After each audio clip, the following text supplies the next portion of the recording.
چیه این شکمه؟ این گودی کمره. گودی کمر که اصلاح بشه شکمم میره تو.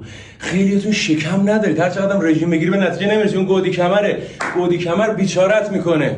نه تو سنین بالا، به زودی اگه همین الان کمر درد نداری شک کن، چون به زودی قراره بگیری اگه اصلاحش نکنی. روزی 5 دقیقه 10 دقیقه با من وقت بذار، این حرکتا رو بزن، قول میدم بعد 1 ماه درست شه. یه زمین میخوای، یه بدن سالم، دراز میکشی، زیر زانوات دست میذاری، میکشی بالا، میچسبونی به سینت، باسنت این طرف از زمین جدا میشه.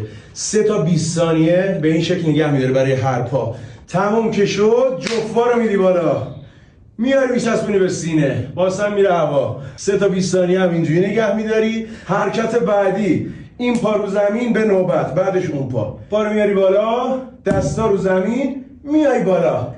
5 بار 5 ثانیه‌ای بالا نگه میداری برای هر پا. حرکت سوپرمن که حرکت فوق العاده است که من همیشه تو باشگاه دکتر فیت برای بچه‌ها این حرکت رو میذارم به این شکل. اگر گردن درد داری زمین رو نگاه کن، اگر نه روبرو رو نگاه کن. میای بالا، مکس میکنی 5 ثانیه، میری پایین. 1 ماه این حرکت ها رو انجام بده. بعد تو همین کامنت ها جوابشو من بگو. یا علی مدد.